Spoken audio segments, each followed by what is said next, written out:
Bapak Ibu saudara sekalian, hari Jumat ini kita yang dari suku Tionghoa yang akan merayakan Tahun Baru Imlek.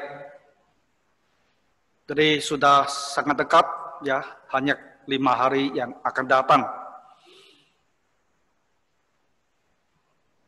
Menunggu tibanya hari Imlek tentu mendatangkan rasa sukacita ya, dan pengharapan. Pakai waktu yang indah dan bahagia. Saya berpikir di bulan Februari ini, ya karena Tahun Baru Imlek, maka tema untuk pelajaran kita di sore hari, baiknya sesuatu yang ada kaitan, ya, berhubungan dengan orang Tionghoa. Ya, apa yang bisa kita gali dari Alkitab, apa yang bisa kita pelajari dari kitab suci yang berhubungan dengan orang Tionghoa. Nah, setelah kita renungkan, ada juga hal-hal yang bisa kita pelajari. Itu sebabnya tema untuk Sunset Gospel Hour di bulan Februari ini kita tulis sebagai rencana keselamatan Allah ya bagi orang Tionghoa. Dan 4 topik yang akan kita bahas dalam 4 minggu ini. Hari ini kita akan membahas tentang kisah Taman Eden, ya, atau peristiwa di Taman Eden yang menginspirasi pembentukan sejumlah karakter, ya, atau sejumlah kata di dalam aksara orang Tionghoa. Minggu depan kita akan melihat di zaman dahulu kala orang Tionghoa setiap tahun raja akan membimbing ya para pejabat dan mereka akan pergi ke perbatasan kota, perbatasan negara bahkan, ya, untuk melakukan sebuah ibadah yang besar sekali.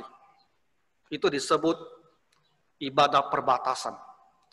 Dan yang sangat menarik adalah apa yang mereka lakukan itu mirip sekali dengan peraturan korban persembahan yang diberikan oleh Nabi Musa. Tentu kita berpikir, kenapa bisa seperti ini? Minggu yang ketiga nantinya, kita akan coba menelusuri dari berbagai catatan sejarah orang Tionghoa ini sebetulnya keturunan dari anak Nabi Nuh yang mana. Kenapa kamu hidupkan? Tunggu dulu. Nabi Nuh mempunyai 3 orang anak, Sem, Ham, dan Yafet. Orang Tionghoa itu berasal dari anak yang mana dari Nabi Nuh ini.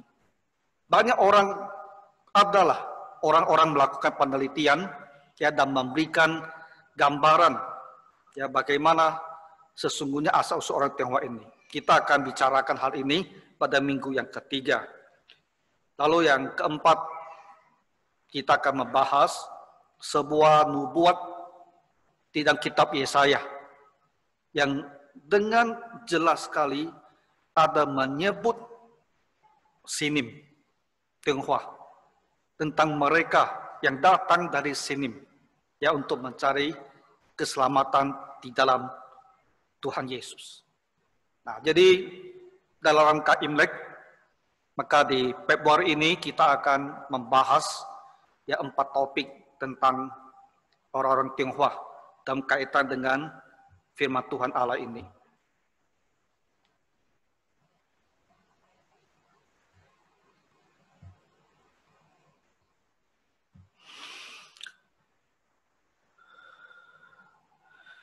Kita selalu berpikir ya, bahwa orang Tionghoa ini sangat jauh dari Injil Tuhan Yesus.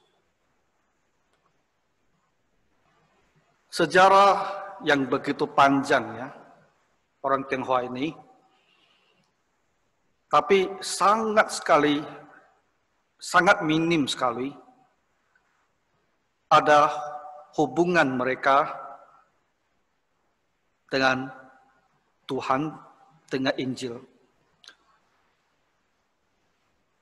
Misi yang pertama ke negara Tiongkok di masa dahulu itu baru terjadi pada abad yang ke-8. Berarti setelah 700 tahun lebih yang gereja berdiri, Injil itu baru dibawa sampai ke negara Tiongkok. Nah itu dulu dibawa oleh satu kelompok yang disebut Nestorianisme atau orang-orang Nestorian. Pada saat Kaisar atau pada saat dinasti Tang, ya, dinasti Tang yang berkuasa. Tapi sayangnya adalah apa? Nestorian ini termasuk sebuah ajaran sesat di dalam kekristenan. Ya, sebetulnya Nestorian ini juga yang mempengaruhi satu agama lain, sehingga mereka mempunyai banyak sekali pemahaman keliru tentang agama Kristen. Nestorian ini yang ada ajaran sesatnya ini yang membawa Injil ke negara Tiongkok. Tapi mereka tidak bertahan lama, ya, hanya beberapa saat. Kemudian gereja-gereja mereka itu juga dihancurkan. Berganti dinasti yang lain, ya, sampai pada masa modern, gereja sangat lemah, ya. Setelah jadi republik, memang ada satu waktu, ya, gereja agak kencang, misionaris terutama dari Inggris, yang menjelang perubahan ke republik, mereka agak ramai. Tapi setelah jadi republik, dan terutama setelah masuk ke era komunis, ya gereja itu hampir semua dimusnahkan. Ya, yang ada itu yang hanya eksis atau hidup sebagai gereja bawah tanah. Jadi pandangan kita adalah orang Tionghoa yang di daratan Cina itu sebenarnya jauh dari hubungan dengan kekristenan. Yang di luar, di berbagai negara banyak yang jadi orang Kristen. Tapi yang di daratan sana kelihatannya kesannya adalah sangat minim. Walaupun sekarang ada orang bilang di situ ada 50-70 juta yang Kristen dan Katolik, ya. Tapi dibandingkan dengan negara Cina yang jumlah penduduknya sudah 1 miliar lebih, itu kelompok yang kecil sesungguhnya. Nah, walaupun kenyataannya memang adalah begini, bahwa orang Tionghoa sepertinya jauh sekali dari Injil Tuhan Yesus. Tapi Bapak Ibu saudara sekalian, sesungguhnya tidak demikian pada awalnya. Pada awal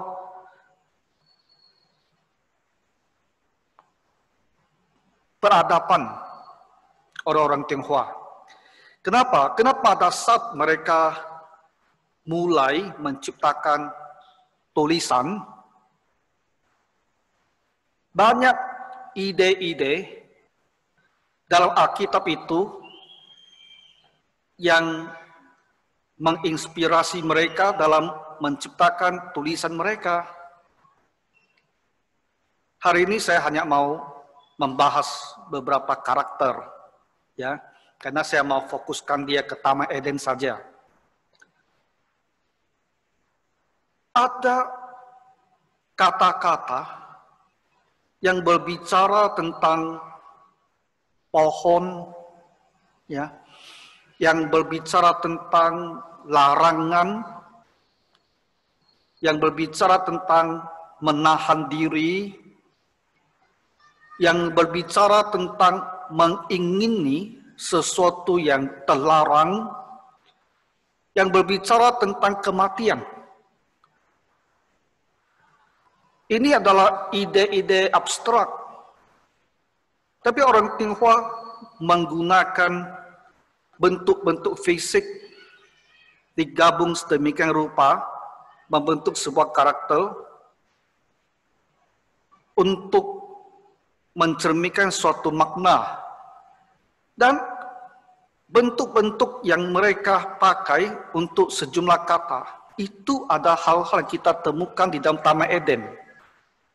Nah, inilah yang mau saya ceritakan ya, untuk jelaskan beberapa kata yang menyimpan makna demikian. Jadi mari kita lihat dulu yang pertama.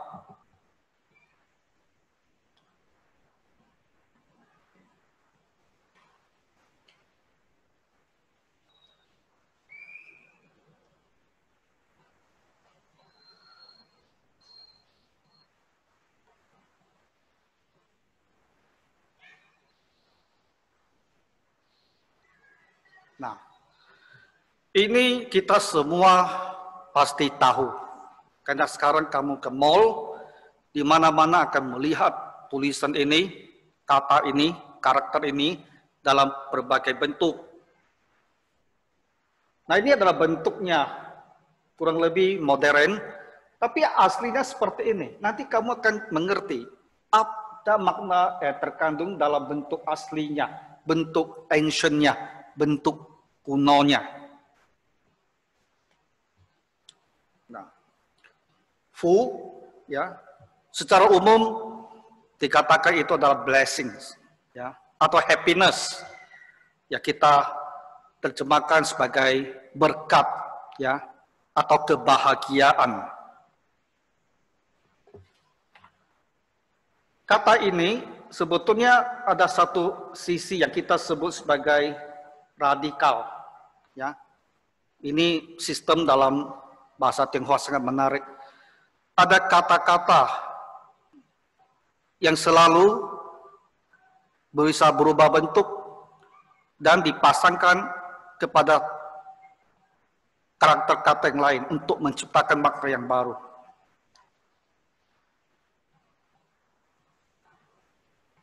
Karakter radikal ini artinya adalah mengungkapkan.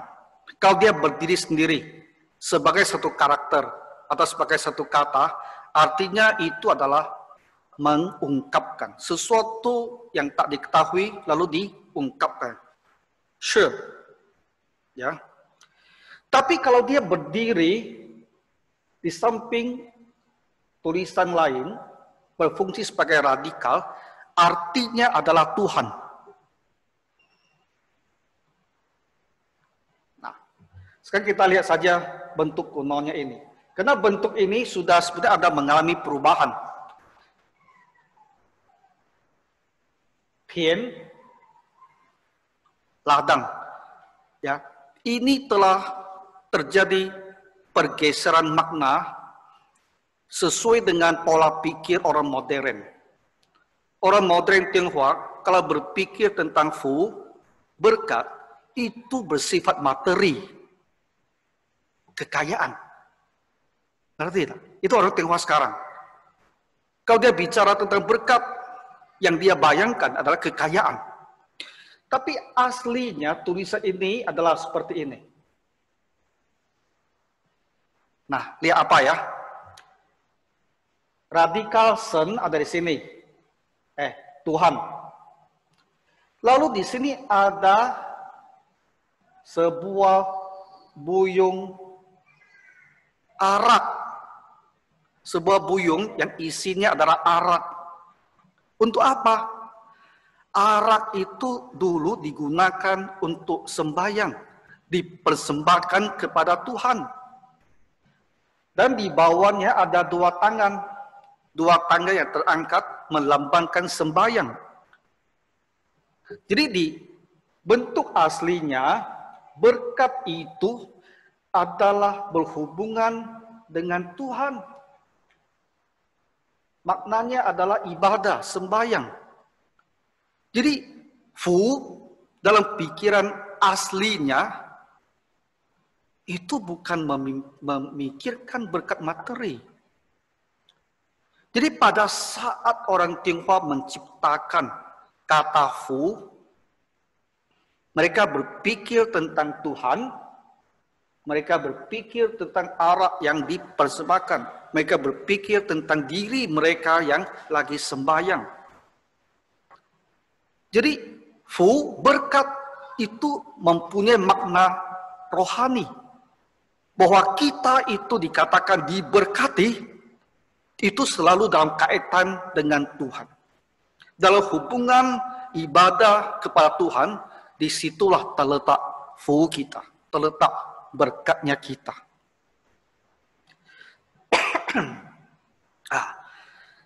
Jadi kita menyadari bahwa orang Tionghoa yang pada awal sekali, ketika peradaban menulis mereka mulai terbentuk, dan mereka mau menciptakan tulisan, lalu mereka berpikir, bagaimana saya mau menyatakan makna fu itu, berkat itu, kebahagiaan itu.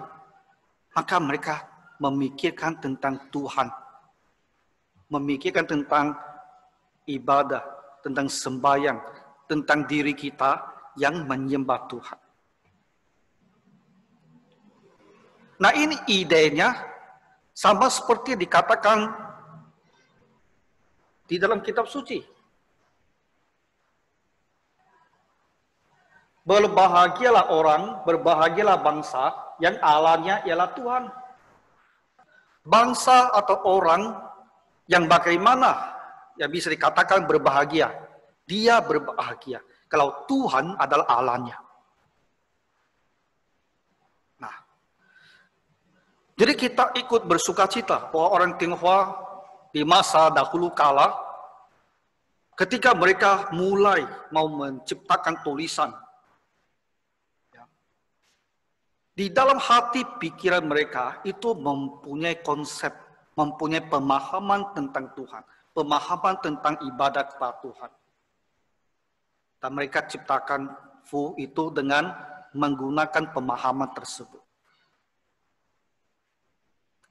Bisa dipahami ya? Nah, sekarang kita lanjut. Ada 4 kata yang mau saya bicarakan. Nah, semua itu berkaitan dengan peristiwa di Taman Eden. Apa peristiwa di Taman Eden? Tuhan menciptakan taman itu dan menempatkan Adam dan Hawa di dalamnya. Dan mereka boleh makan dari semua pohon. Ya, semua buah boleh mereka makan. Kecuali pohon pengetahuan yang baik dan jahat. Tapi di taman itu ada satu pohon lagi. Yang disebut pohon kehidupan. Ada 4 kata yang semuanya berkaitan dengan peristiwa di Taman Eden, dan semuanya menggunakan pohon. Mari kita lihat yang pertama.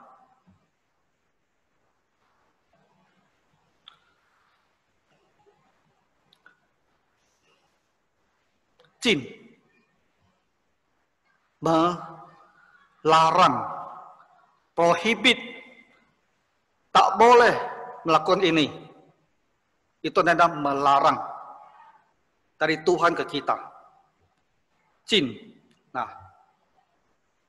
Jin. Jin. Lihat ini. Ini bentuk kunonya. Ini ada 2 pohon.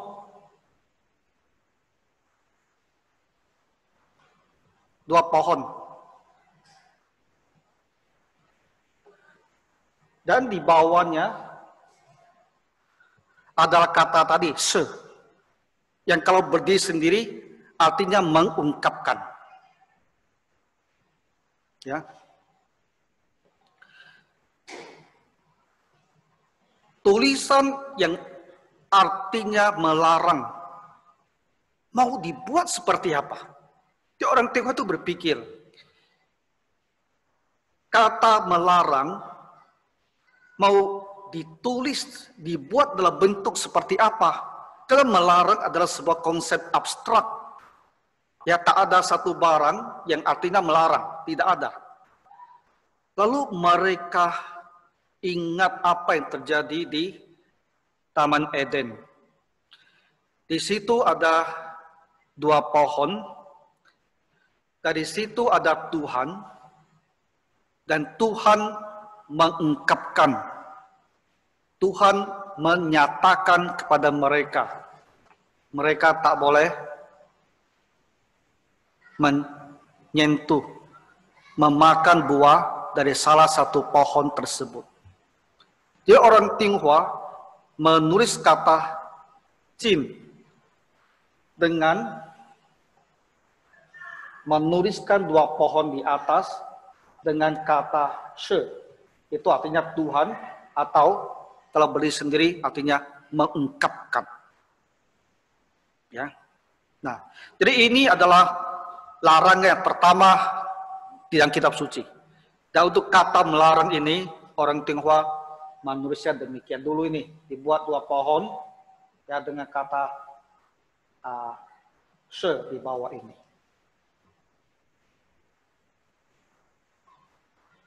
Nah, bagi kita tentu mengherankan sekali kan. Kenapa dia tidak menulis bentuk yang lain? Tapi kenapa dia kembali kepada 2 pohon ini dengan Tuhan yang mengungkapkan? Karena Tuhan ada melarang mereka menyentuh 2 pohon ini. Yang satu tak boleh makan buahnya, yang satu setelah itu tak boleh mereka dekati. Makanya mereka diusir dari Taman Eden. Jadi faktanya adalah demikian. Orang Tionghoa kuno melarang dengan cara seperti ini. Dan ketika kita membaca kitab suci dan kita melihat bahwa di Taman Eden ada peristiwa yang berhubungan dengan 2 pohon dan juga ada larangan Tuhan, maka kita menarik sebuah kesimpulan. Ide ini, ide untuk membentuk kata melarang, Chin, itu pasti bersumber pada peristiwa di Taman Eden. Kita lihat lagi yang berikutnya. Nah, ini ada ayat yang mengatakan di taman itu ada pohon kehidupan dan pohon pengetahuan tentang yang baik dan yang jahat. Ya, dan ada larangan tidak boleh makan dari buah pengetahuan baik dan jahat itu.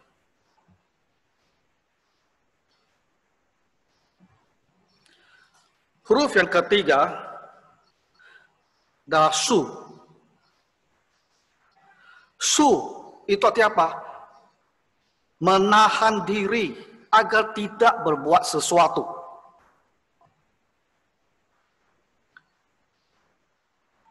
Jadi waktu orang Tionghoa mau membentuk atau menciptakan sebuah karakter, ya artinya adalah menahan diri, ya saya jangan berbuat sesuatu yang tidak baik itu.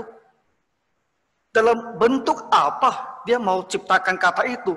Dan kembali lagi berhubungan dengan sebuah pohon dan sebuah mulut. Ya, ini adalah sebuah pohon dengan sebuah mulut. Ya, mulut yang ditimpakan kepada gambar sebuah pohon. Kenapa? Karena Adam dan Hawa harus menahan diri. Mulut mereka tak boleh makan buah dari pohon pengetahuan yang baik dan buruk itu. Jadi pemahaman mereka bahwa mulut kita tak boleh makan dari buah pohon itu.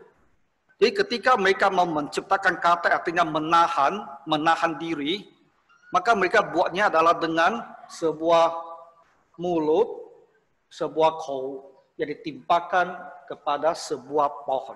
Tak boleh makan dari pohon itu.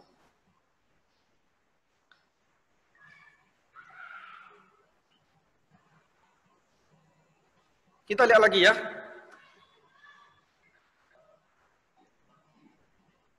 Lan menginginkan, to covet, menginginkan sesuatu yang terlarang.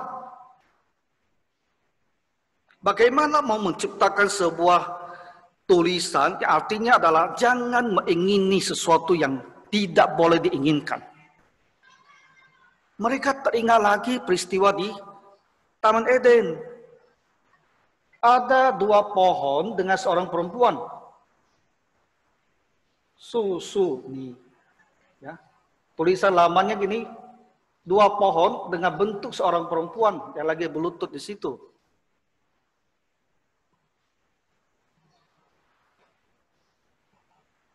Dan kita semua tahu ceritanya.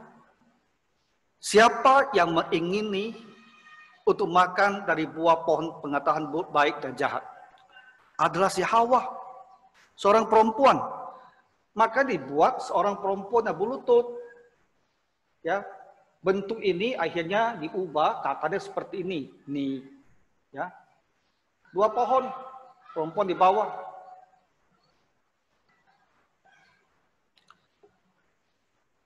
Mengingini sesuatu yang terlarang. Dan bentuknya adalah dua pohon dengan seorang perempuan di bawahnya.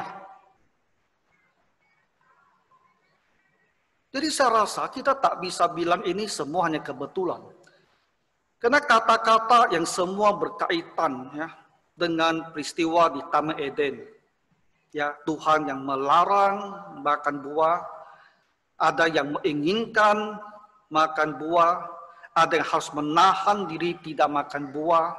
Semuanya itu diungkapkan dengan gambar pohon-pohon di situ. Dan lan ini sangat spesifik karena di bawahnya ada seorang perempuan. Karena perempuan itulah yang terlebih dahulu mengingini untuk makan dari buah yang sangat tidak boleh itu. Dan apa yang terjadi setelah mereka makan? Secara rohani mereka langsung mati. Dan nantinya pun mereka harus mati. Walaupun umur mereka waktu itu ya bisa sampai 900 tahun lebih, tapi mati.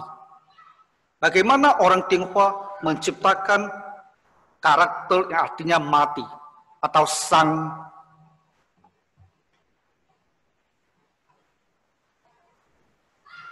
Ini ada dua mulut, ini mulut dan sebuah pohon. Sekarang bentuknya itu seperti ini, sebuah pohon dengan dua mulut. Adam Hawa makan buah dari pohon yang terlarang itu, dan itu mendatangkan kematian. Jadi karakter sang death, kematian, itu ditulis dengan dua mulut dan sebuah pohon. Zaman modern diubah sedikit seperti ini. Nah, kisah Taman Eden itu betul-betul dicerminkan di dalam aksara orang Tionghoa.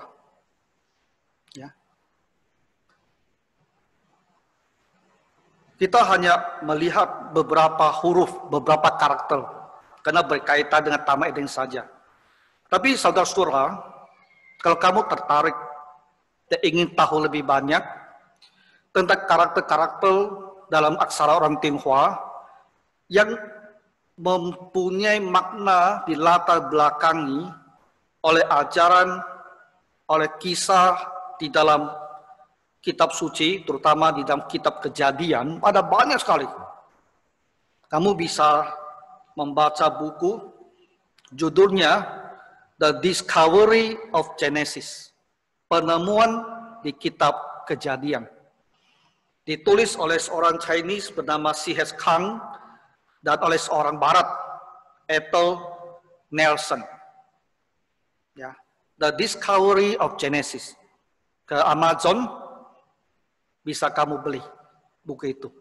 Di dalamnya banyak sekali kata-kata yang mereka lihat, ya, penciptanya itu, pembentukan tulisannya itu ada kaitan dengan kisah di dalam kitab Kejadian.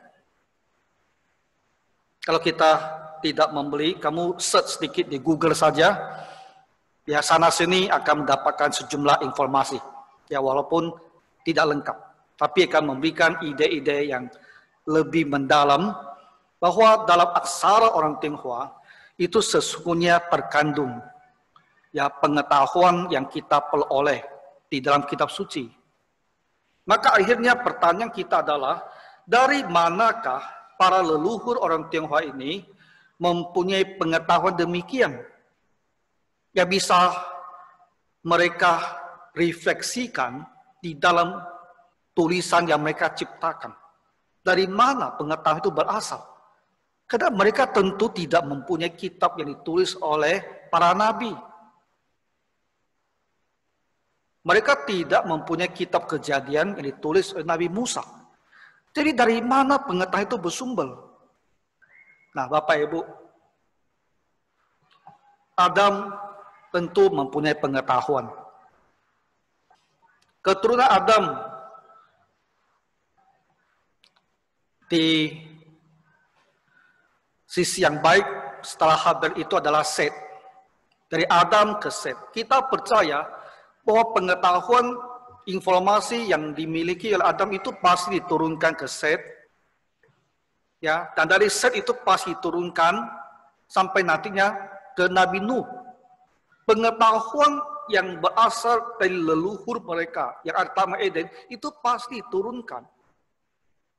Sampai akhirnya tiba di kisah Menara Babel. Mereka masih mempunyai pengetahuan yang sama. Tapi setelah Babel, semua terpencar-pencar. Dari antara mereka itu ada orang akhirnya sampai tiba di daerah Tiongkok dan tinggal di situ. Ya, dan pengetahuan itu masih ada bersama mereka. Jadi ketika mereka mulai memasuki ya masa sejarah peradaban tertulis, dan waktu mereka mau menciptakan karakter demi karakter, nah mereka teringat akan peristiwa-peristiwa di Taman Eden, dan peristiwa-peristiwa lain dalam kita baca dalam kitab Kejadian, dan mereka membentuk tulisan-tulisan ini dengan makna-makna yang mereka pahami. Nah, jadi kita sangat bersyukur ya orang Tionghoa, walaupun sekarang kesannya mereka jauh dari Injil Tuhan Yesus, tapi sesungguhnya di masa awal sekali mereka juga mempunyai pengetahuan tentang Tuhan yang benar dan hidup, ya, yang mereka peroleh sebagai keturunan dari Adam, Set, ya, Nabi Nuh dan lainnya. Jadi yang harus kita kerjakan dari misi kita sekarang adalah untuk menyampaikan kepada orang Tionghoa bahwa mereka sebetulnya, leluhur mereka sebetulnya, bahkan dari masa yang paling awal, mereka itu ada orang-orang yang pernah mempunyai pengetahuan tentang Tuhan Allah. Maka mereka sekarang harus kembali ya kepada Tuhan Allah yang hidup dan benar ini. Agar mereka bisa menemukan keselamatan ya di dalam Tuhan Yesus. Jadi Bapak Ibu, demikian saja yang kita sampaikan. Ya, kiranya beberapa karakter sederhana ini bisa memberikan kita sebuah pemahaman bahwa ternyata benar ya dalam aksara mereka ada gambaran pengetahuan tentang hal-hal di Taman Eden. Mereka pernah mempunyai pengetahuan tentang Tuhan Allah. Kiranya Tuhan memberkati, mari kita berdoa. Tuhan Bapa Surgawi, kami bersyukur karena pengetahuan tentang Tuhan itu terlihat di dalam tulisan aksara orang Tionghoa. Bapak, kiranya kebenaran ini menjadi sebuah pintu untuk membawa banyak orang Tionghoa bertobat dan datang kepadamu. Dalam nama Tuhan Yesus kami berdoa. Amin.